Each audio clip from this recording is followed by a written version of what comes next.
Hope everybody's doing good today.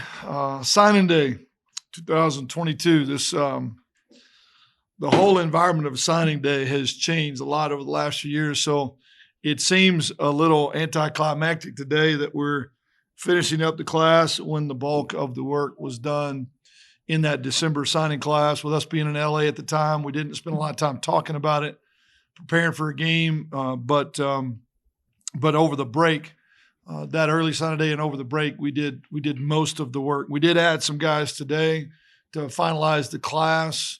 Those being high school guys, a handful of them, obviously from the state of Utah, which is good. I think all total, 14 guys from the state of Utah, which is definitely where we want to start. We want to start at home. We want to work our way from there.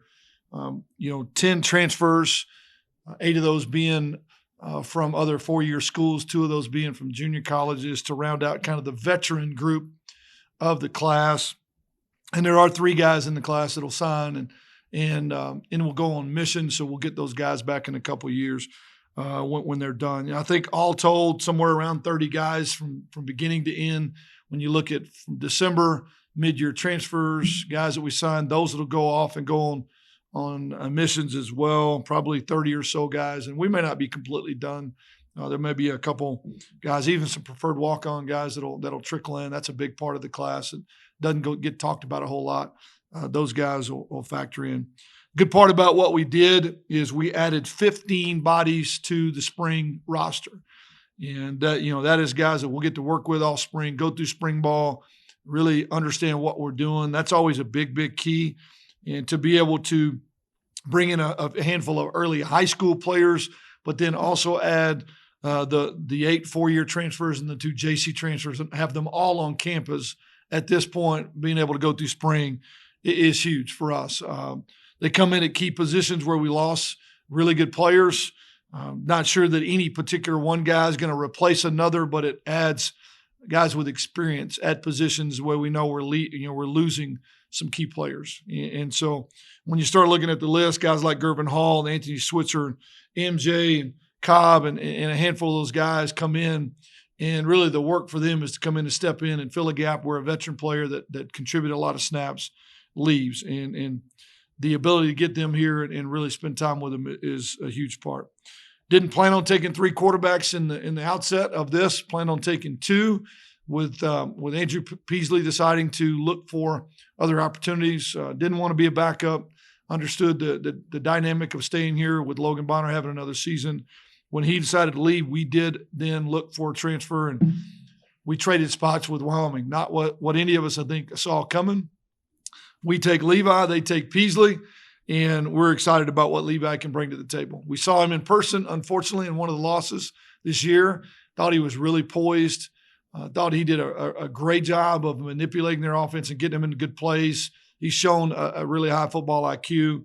And if anybody watched the bowl game, saw it, he can move the chains with his feet. Ended up being the MVP of the bowl game. So feel like we didn't want Peasley to leave. We made that very clear. He chose to leave to get on the field quicker, I think. And Levi is a great addition to the room to go with the 2 high school kids that we're bringing in both Chase and Bishop, guys that will develop. But not what we planned, but it's where we finished. And I think it was necessary based off of the loss of Peasley. Beyond that, it's every signing class looks great on paper. We evaluated every guy, saw a lot of them in camp, had them all on campus at some point.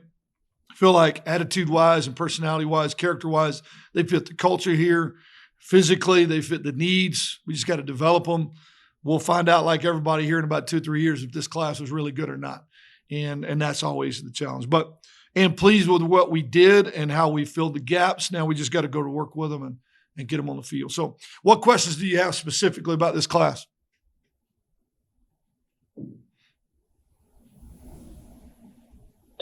Alex Behar with the Salt Lake Tribune. Good morning.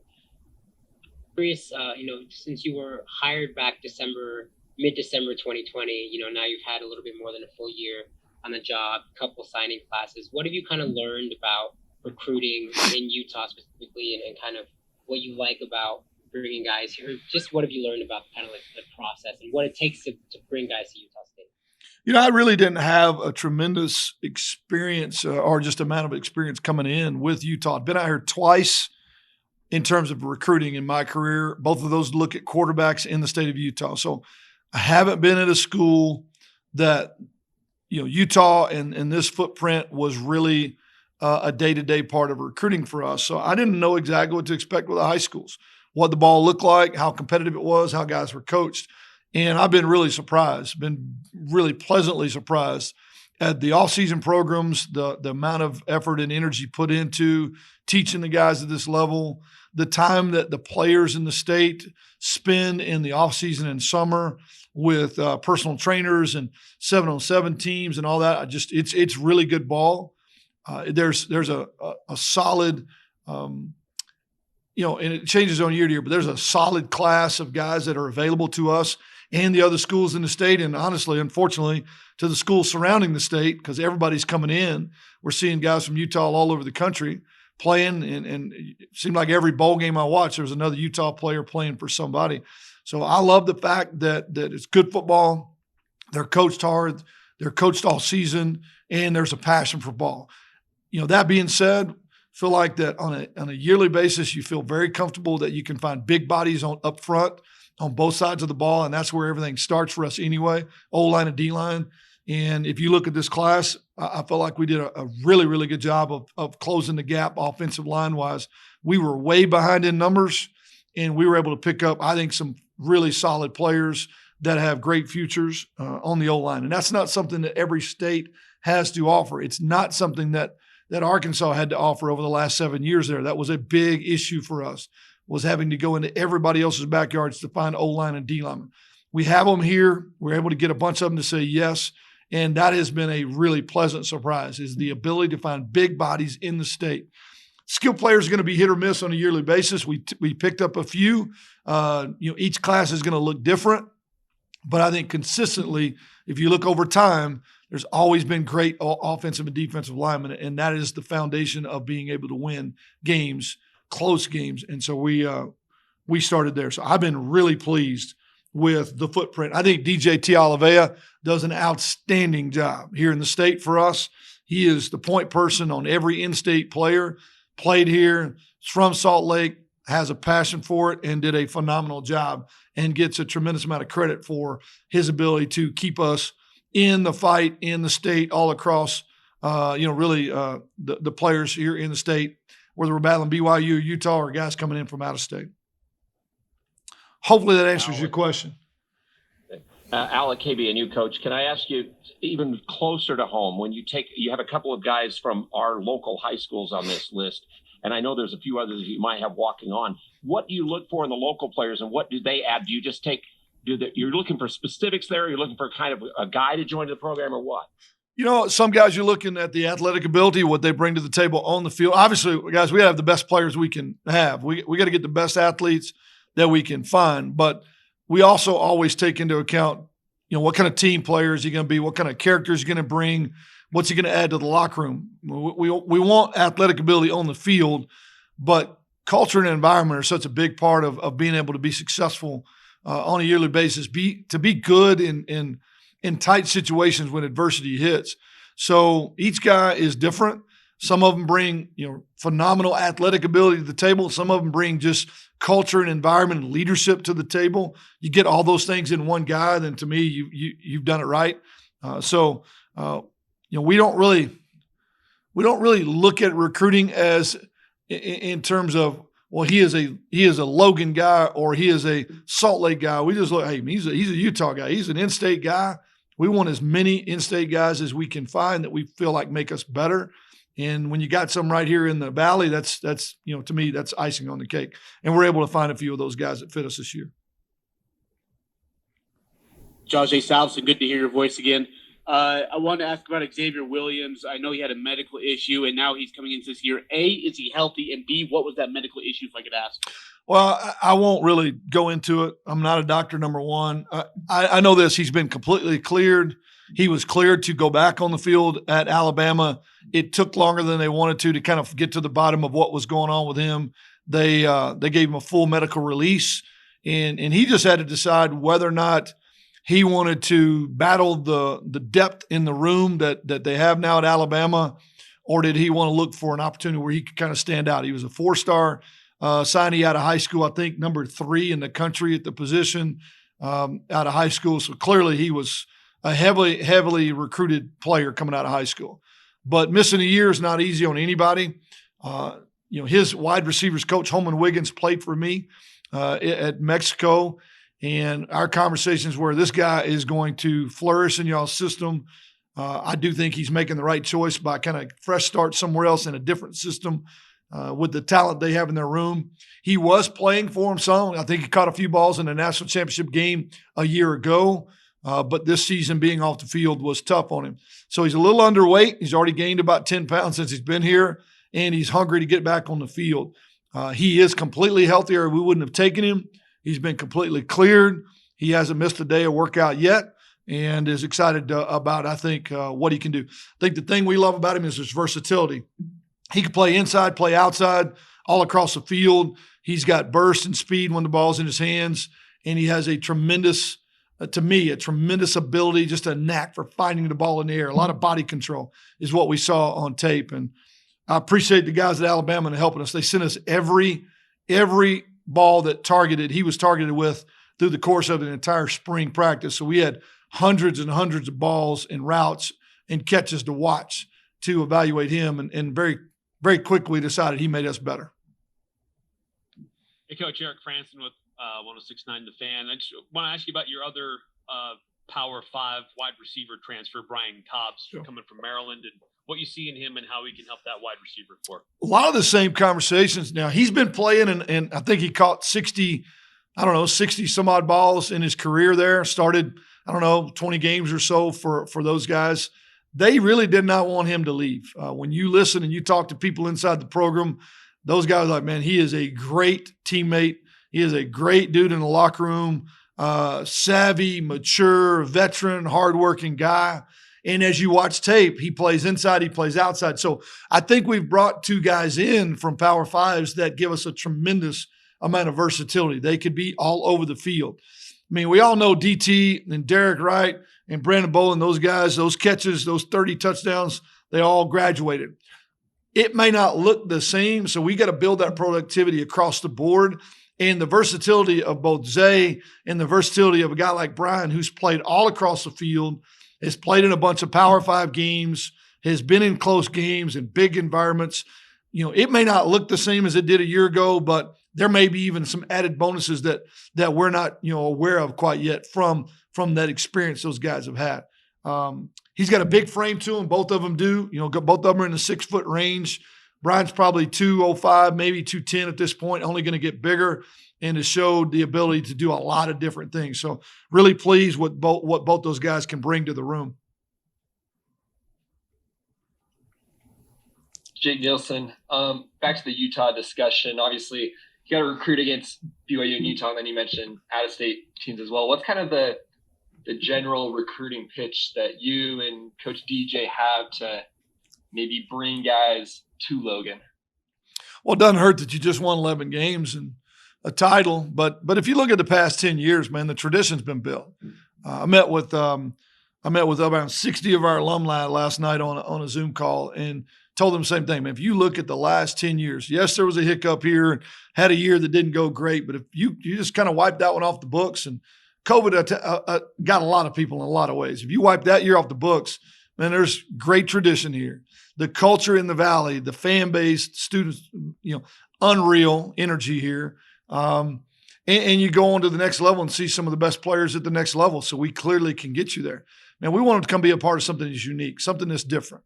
Maybe their opportunity to get on the field here as opposed to BYU and Utah is a little bit faster. Maybe what we do offensively, defensively is a little bit different. Maybe it fits them. Maybe the culture just from the top down in terms of how we do things, what we believe in, and what we do on a daily basis. Maybe it fits their personality.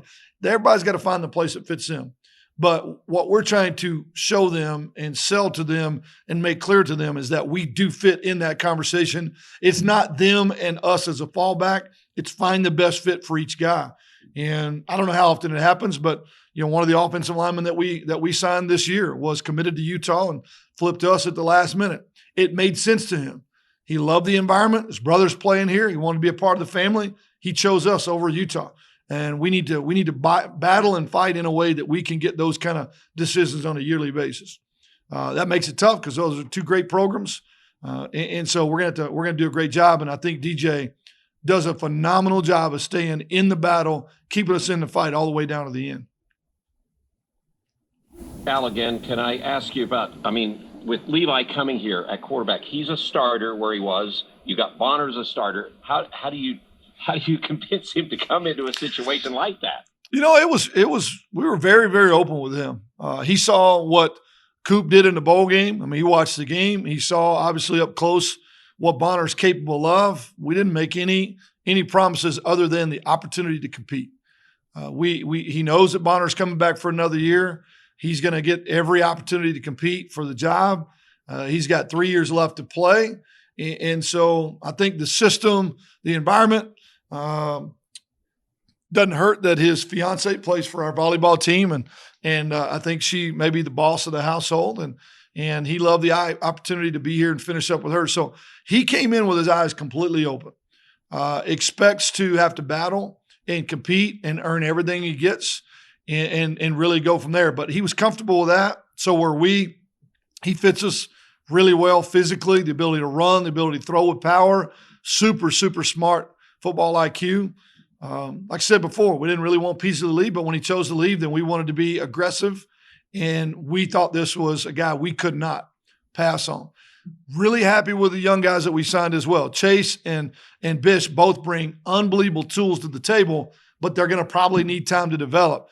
And we felt like Levi was the right decision for right now, for what the room needed. And I think he would tell you he understands completely what he's up against. Coach Eric Franson for another question. You last year there were a lot of transfers that came in. You've got a few more this year as well, but it seems like there's a decided emphasis on high school recruits in this class. Just briefly talk about the difference there last year compared to this year, and based on need or based on growing your program from the ground up, and how that works with your plan.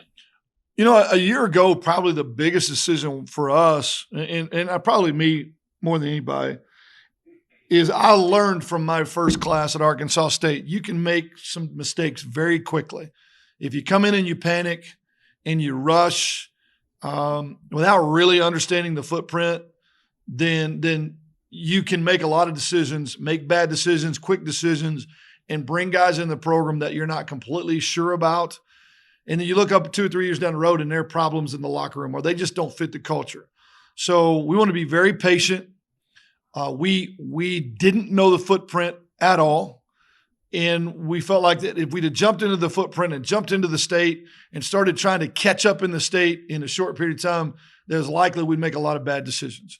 We knew or had at least fairly intimate information on most of the transfers that we brought in. A lot of them have played for us. We'd recruited them. We'd coached them. We had relationships with them. We also knew on watching tape that there were some concerns and some needs. So I felt like that going the transfer route, heavy transfer route a year ago was in our best interest. It clearly played out on the field. Those guys contributed and helped us to win games. But we don't want to go all transfers at any point. We want to stay balanced. We want to build a foundation so this place is good for years and years to come. You have to do a good job of building that from the ground up with young guys that you can develop.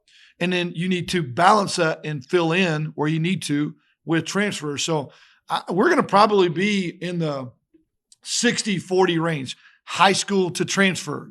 That's the environment we're in. That's the culture of college football. The transfer portal and the NIL and all the things that go with it. That's what it's created. We've got to be successful in that dynamic, in that environment. And that's not the same as it was, 2, 3, 4, 10 years ago. So I think we maneuvered it really well a year ago. You see kind of our formula in that 60-40 range. We're not done. We are holding some spots coming out of spring ball for other transfers if needed. So you may see a few more added over the course of the summer. But I think this is a good picture of what a signing class should look like in terms of ratio, high school, transfer, JUCO.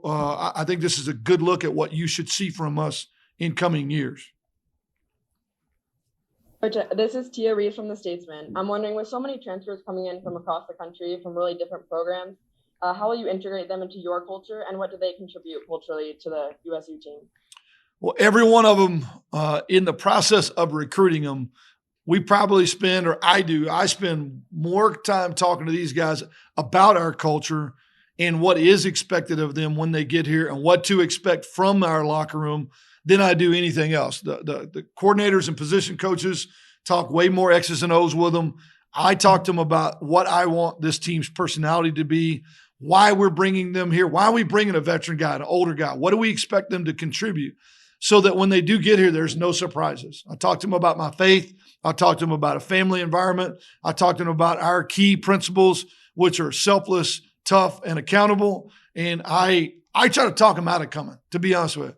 I try to tell them how hard it's going to be, how hard we're going to work them, how disciplined things are going to be, how we're not going to put up with anything that takes away from the culture and environment of the locker room.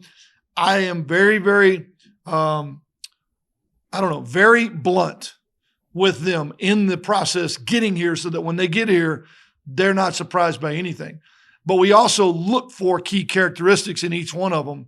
High energy guys, unselfish, guys that love ball, guys that gravitate towards a family environment, guys that are not afraid of the fact that a head coach stands on his faith, and that we got a locker room full of a bunch of guys that follow Christ and love the Lord and all that. So we are very transparent in the process, so that when they get here, they can jump in and be comfortable in the environment and not be surprised by it, not be taken back by it. I think it's a key to how we recruit.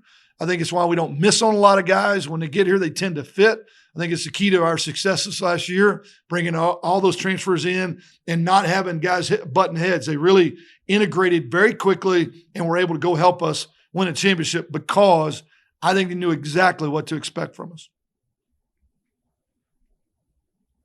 Go ahead, Jay. Go ahead, Jason. Thanks, Al. Jason Turner from the Herald Journal. Obviously, you had a lot of success from the portal last year, bringing in transfers, defensive transfers that came in and made an immediate impact. Can you tell us about guys like Anthony, Gervin, MJ, Daniel, and why you're confident they can come in and fill those spots and fill them well immediately? Well, you watch the tape kind of speaks for itself. I mean, Gervin's got, 30 starts, or he's played in almost 40 games at the ACC. And when you watch the tape, played at a high level, played for Coach Banda in this system. The terminology is the same. Coach Banda recruited him personally, had him in his room every day personally. He had a ton of places he could have gone. When he chose to leave, he had a ton of opportunity. He wanted to play for Coach Banda in this system. He's got 1 year to get it right, and this was his choice. Everything about it tells you he can come in and be one of the best safeties in the league, if not the best safety. I mean, he's tremendously skilled. Anthony Switzer played for me and Coach Premsky as a freshman. We recruited him. We trained him. We know how much he loves ball. We know how he works. And clearly he's walked in and knows what to expect from us. Those are easy decisions. The other guys, Brian Cobbs, Coach Tuck was involved in recruiting him out of high school, saw him, has intimate knowledge of him. Xavier, my conversations and my relationship with Holman Wiggins and the guys there at Bama, gave us great insight on him. MJ, both coaches here and his high school coaches, there's a lot of familiarity with him and watching his tape. It speaks for itself, but when you meet these guys and you get to know them, not only does the physical match up, but the attitude and the energy that they bring to the table, the personalities they bring to the table, fit this program. Blue collar, hardworking, underdog mentality, they all fit it really, really well. And to me, that tells you they're going to have a chance to succeed. We evaluate them all the same and try to find guys that fit us the best. And I think these guys do. And what I've seen in the first few weeks of offseason is that we made good decisions on these guys in terms of how they look running up and down the field in all-season work, but also the personalities that they've brought to the table already are making immediate impacts. I was going to ask you two things. Coach Brown, it sounds like, might be leaving. Do you have to change anything else on your staff? Do you think the rest of it will stay about the same? And then the other thing would be, of all the freshmen, is there a guy or two that you really think will come right in and play or have a chance to play among the new group? Wow. You always ask me that every year. Let's work backwards. Freshmen.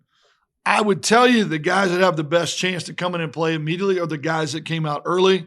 So a guy like Paul Fitzgerald, defensive end, we obviously graduated some significant pass rushers off the edge, and Paul is here. Physically looks like a grown man. If he can learn the system and just mentally pick up, just kind of pick up the pace football-wise, football IQ-wise with what college looks like, physically he can do it.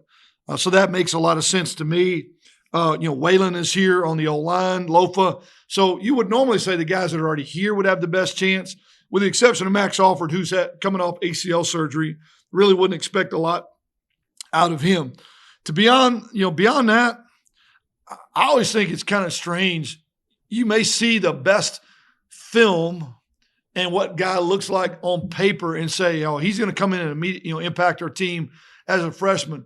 But then always somebody else surprises you. To me, it's more mental than it is physical with freshmen. Does he come in with the thought process of, I'm going to redshirt, I'm going to bide my time and wait? Or does the guy come in mentally ready to compete? So somebody's going to surprise us. I don't know who it's going to be. But we do have a few of them here right now, and any of those guys could have a great spring and get themselves in the two deep and get themselves on the field, which would be great for us. In terms of staff, the only person that chose to leave the program is Ray Brown. He's already, I think, been announced at Washington State. Beyond that, we had several other guys that were offered jobs, chose to stay, guys turned down some very large contract offers at other places, all the way through to our head strength coach as well, several offers.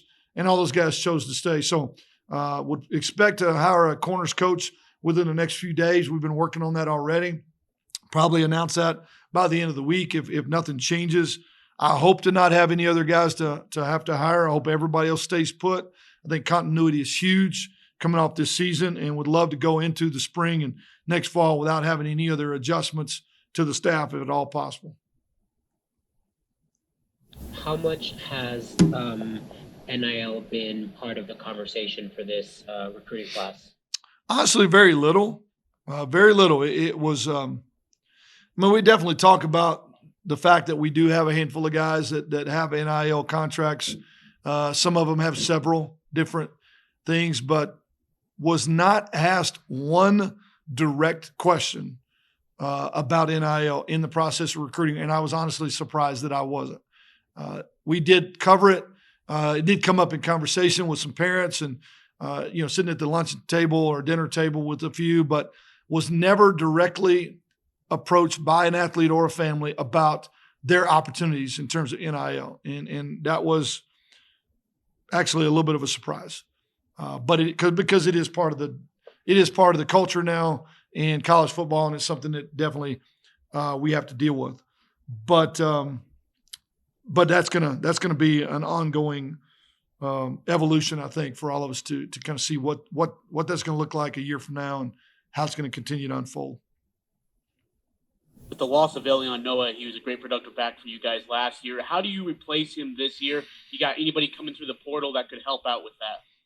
We haven't had anybody in the portal yet at that particular position. Did not want Elion to leave. I think he felt very similar to Peasley. Felt like he was really a number two and wants to try to be the number one and is looking for opportunities where he might be. And he did a great job for us, and hate that he left. We had, obviously, you guys have paid attention. We had several other guys that left to transfer down and play at lower levels, and I get that. I completely support those guys trying to get on the field.